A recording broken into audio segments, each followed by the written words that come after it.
টানাপোড়েনের অবসান, অবশেষে আলোর মুখ দেখতে চলেছে লেক মল। আর মাত্র কয়েকদিনের অপেক্ষা, তারপরেই দক্ষিণ কলকাতার প্রাণকেন্দ্রে মাথা তুলে দাঁড়ানো এই ঝাঁ চকচকে অত্যাধুনিক শপিং মল স্বাগত জানাবে শহরবাসীকে। লেক মার্কেটের জায়গায় তৈরি হওয়া ৮ তলার এই লেক মলের বেসমেন্টে থাকছে গাড়ি পার্কিংয়ের ব্যবস্থা, ৭ এবং ৮ তলায় মাল্টিপ্লেক্স।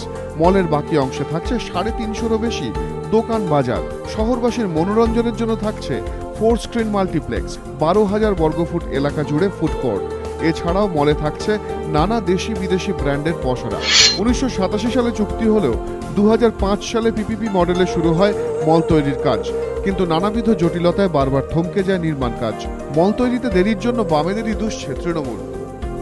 ২০০৫ থেকে ১০ অবধি এটা বামফ্রন্টের হয়ে গেল। ঠিক সেই সময় এটার আর কোনো ইমপ্রুভ হলো না।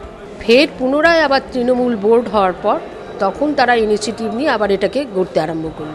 আজ তারই ফল স্বরূপ এটা আবার উদ্বোধন হতে চলেছে। পিপিপিতে আমরা 4টে প্রজেক্ট করেছি। একটা হচ্ছে বর্ণপরিচয় নাম দিয়েছে, যেটা কলেজ স্ট্রিট মার্কেট।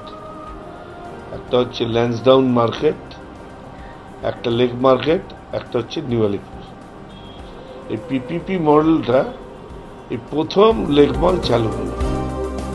যদিও তৃণমূলের যাবতীয় অভিযোগ অস্বীকার করেছে বামেরা, তবে জটিলতা যাই হোক না কেন শেষমেশ মল তৈরি হয় খুশি নির্মাণকারী সংস্থা। সবথেকে প্রথম যেটা জানতে হবে কি, এটা একটা গ্রিনফিল্ড প্রজেক্ট নয়। অলরেডি একটা এক্সিস্টিং লেক মার্কেট চলছিল, সেখানে 350 দোকানদার অলরেডি দোকান চালাচ্ছে এবং রমরমে চালাচ্ছে। ব্লক বাই ব্লকে কাজ চালু করেছিলাম।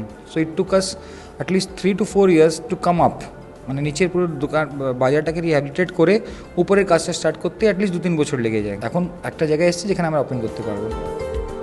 এদিকে মল তৈরির জন্য যে সমস্ত দোকানদারদের উচ্ছেদ করা হয়েছিল তাদের পুনর্বাসন বাবদ দেওয়া হয়েছে প্রায় ৩৩,০০০ বর্গফুট এলাকা, পাশাপাশি দেওয়া হয়েছে আর্থিক ক্ষতিপূরণও।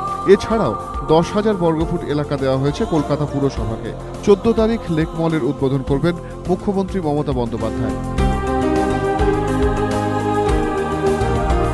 বহু বছর বহু টালবাহানার পর অবশেষে খুলতে চলেছে লেক মল। কয়েকদিনের মধ্যেই সাধারণ মানুষের জন্য খুলে যাবে এর দরজা। তবে পুরোপুরি চালু হতে অপেক্ষা করতে হবে আরও কয়েক মাস, তারপরেই দক্ষিণ কলকাতা পাবে তাদের নতুন গন্তব্য। অর্ণব মুখোপাধ্যায়, এবিপি আনন্দ, কলকাতা।